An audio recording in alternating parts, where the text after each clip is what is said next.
Late June. You're standing at the entrance watching bees come and go. Some are carrying pollen. The nectar is starting to slow. And on the landing board, something is happening that most beekeepers register and immediately move past. Drones being dragged out. 2 or 3 workers pulling a single drone off the board and onto the ground. The drone flaps, resists, and then stills. Most beekeepers see this and think, normal, late season, nectar's thin, and then they reach for the hive tool. That's where the diagnostic goes wrong. Not the observation, the timing.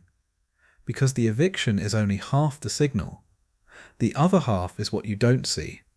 And what you don't see in late June can tell you more about February than anything you'll find on the frames. There is one drone behaviour in late June that should stop any experienced beekeeper in his tracks. It isn't the eviction, it's the absence of it. A colony that is fully capable of evicting its drones and isn't, that colony is making a specific biological statement. And by the time most beekeepers figure out what that statement means, it's already too late to do anything about it. We'll get to what that absence actually means, but first it helps to understand what the colony is actually deciding when it evicts a drone at all. Because if you understand the calculation, the absence of it becomes unmistakable. If you've seen something at your own entrances in late summer, drones lingering when they shouldn't be, or evictions you noticed but didn't think much about, it might be worth sharing below. That kind of field observation is exactly what this kind of content is built on. A drone is not a working member of the colony in any conventional sense. He consumes roughly 3 times the resources of a worker bee. He forages nothing, he builds no comb, he regulates no temperature, he performs no nursing function. His biological purpose is singular: mating flights. He exists to carry the colony's genetics into the air on warm afternoons, and to find, if he is fortunate, a virgin queen from another colony somewhere in a congregation area. Most drones never accomplish this. They fly, they return, they consume, and they fly again. The colony maintains him anyway, but only under specific conditions. Only when its resource position justifies the metabolic cost. Only when queen status within the colony is stable enough that its reproductive future does not depend on immediate recalibration. The moment either of those conditions changes, the arithmetic changes, and the bees act on it before any other sign appears. This is the calculation that most beekeepers don't stop to think about when they see a drone dragged off the landing board. The colony isn't simply discarding surplus, it is actively reallocating resources in response to a biological assessment it has already completed. The eviction is not the decision. The decision was made earlier. The eviction is the announcement. This is where the old beekeepers had something that most modern management culture has quietly lost. Not a technique exactly, a habit. The habit of watching the entrance before touching the hive. Reading what was happening at the landing board as the first chapter of the colony's story. Not the second, not the third, the first. Commercial beekeepers in Ohio and Indiana in the early decades of the 20th century, working apiaries of 50 to 100 colonies before standardized inspection schedules and bottom screen boards, developed entrance reading as a primary diagnostic. They knew which colonies were queen-right before they opened them. They knew which ones were building toward a swarm. They knew which ones were under dearth stress and which ones were not. They knew this from the entrance. The frames confirmed it, but the entrance told it first. Moses Quinby, writing decades before this, described the entrance as the colony's face. Not metaphorically, diagnostically. A colony in good order looked a certain way from the outside. A colony in trouble looked different. The experienced eye learned to distinguish between them in the 30 seconds before any frame was touched. That tradition largely collapsed as inspection became the dominant practice. The frame became primary, the entrance became secondary, and with that shift, a layer of diagnostic information that was available without disturbing the colony at all was quietly deprioritized. Drone behavior at the entrance is one of the clearest examples of what was lost. Under normal summer conditions, in a nectar serpulid with a laying queen and adequate population, a colony maintains a drone population that represents roughly 1 to 2% of total colony members. In a strong colony, that means several hundred drones at peak. They are fed, housed, and tolerated because the reproductive calculus justifies it. The colony can afford them. When that calculus shifts, when the nectar flow drops, when the colony enters a dearth, when incoming resources no longer cover the maintenance cost of non-productive members, eviction begins. It typically starts within 2 to 3 days of a confirmed nectar dearth. Workers that were previously feeding drones begin refusing them. Drones that approach workers for food are repelled. Then they are physically moved toward the entrance. Then they are dragged off the board. This is the eviction sequence most beekeepers have seen. And because they have seen it, they stop looking. They confirm the observation, yes, drones are being evicted, normal dearth behavior, and they move to the frames. But the real diagnostic question hasn't been asked yet. The question isn't whether drones are being evicted. The question is whether the eviction is occurring on schedule, whether it is occurring at the right biological moment relative to the nectar calendar, and whether every colony in the yard is participating in it equally, because a colony that is retaining drones during a confirmed dearth, not a weather pause, not a brief gap between flows, but a genuine midsummer dearth when field bees are returning with nothing, is a colony that has decided it cannot afford to evict them. And that decision is not random. It is a specific biological signature. That signature points in one direction. Queen status. A colony with a failing queen or no laying queen at all does not evict its drones on the normal schedule. It cannot. The biological logic runs like this. A colony without a productive laying queen is a colony whose reproductive future is uncertain. The drones it currently maintains are, in the colony's biological calculus, its only remaining link to genetic continuity, through the possibility that one of its drones will mate with a virgin queen somewhere from another colony. The colony cannot produce a new queen quickly enough to eliminate that uncertainty, so it holds the drones, even at cost, even into the dearth. This is not a decision the colony makes consciously. It is the emergent result of pheromonal changes within the hive.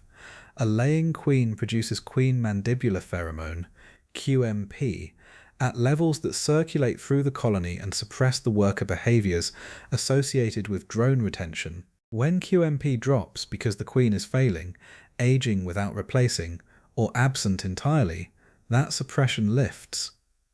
Workers do not initiate eviction on the normal schedule. Drones persist. This is the signal at the entrance. Not dramatic, not loud, just the drones are still there. And if you know when they should be gone, their presence becomes as readable as any opened frame. The beekeepers who read this correctly were not doing anything complex. They were walking the yard on a warm July morning, noting the nectar situation and watching drone activity at each entrance. The colonies evicting had healthy queens. The colony not evicting, or evicting weakly, unevenly, that one went into the record book for closer inspection. Not necessarily that day, but soon, before August, before the winter bee cohort began. There is a second layer to drone observation that connects to a problem the 1920s beekeepers could not have anticipated. But that makes this observational habit more useful now than it ever was then. Varroa destructor reproduces in brood cells, worker cells and drone cells both, but not equally. In a worker cell, a reproducing female mite typically produces 1 or 2 viable daughters. In a drone cell, the longer capping period, 24 days compared to 12 for a worker, gives her time to produce 2 to 3 viable daughters. Mite reproduction in drone cells runs at approximately 8 times the rate of worker cells on a per-cell basis. The consequence is that drone brood in a colony with Varroa pressure becomes a mite concentration point. Mites preferentially enter drone cells at disproportionate rates.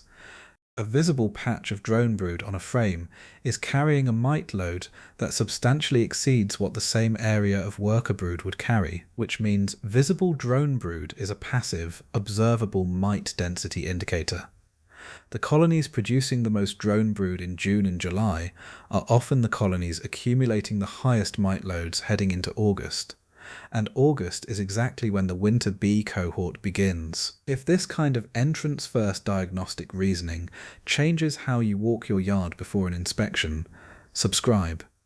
There is more of this biological precision ahead, the kind that existed before the industry built a product around every problem. A beekeeper who understands the drone brood signal can use it as an early filter, not a replacement for an alcohol wash, but a signal that one colony warrants a mite assessment before another. Watching drone emergence rates at the entrance, or noting the proportion of larger capped drone cells visible on a drawn frame during the first inspection, becomes part of the same diagnostic pass that reads eviction timing. One observation compounds the other. Here is what the whole picture looks like assembled.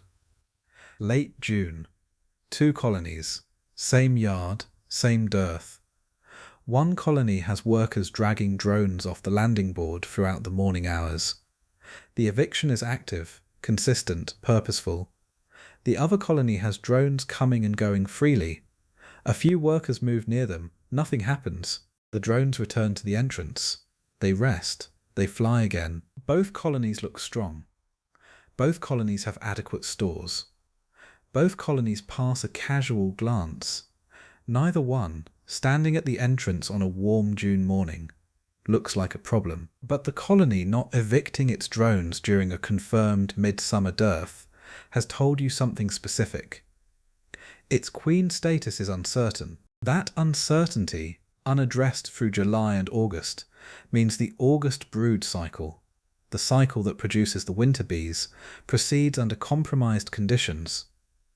A failing queen's egg-laying becomes erratic. The cohort of nurse bees that should be accumulating vitellogenin and building fat body mass in late August instead experiences a disrupted nurse cycle.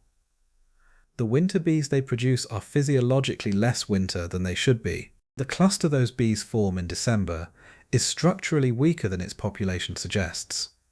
The honey stores are adequate. The cluster size looks acceptable. But the bees inside it are running on reduced reserves, and sometime in February, on a cold night when the cluster needs to maintain its core temperature against a thermal environment it was never quite equipped to manage, it doesn't. The beekeeper opens that hive on the first warm day in March. Enough honey, cluster positioned correctly, dead, and somewhere in the memory of that season, there was a morning in late June when the drones were still at the entrance during a dearth. It didn't register then. It registers now. You were looking at the signal. You just didn't know what you were seeing. Field, the practical application of this is straightforward and costs nothing. It requires no additional equipment, no chemical test, no disruption to the colony. 3 signals. Read them in sequence at the entrance before any hive is opened. The first is eviction timing.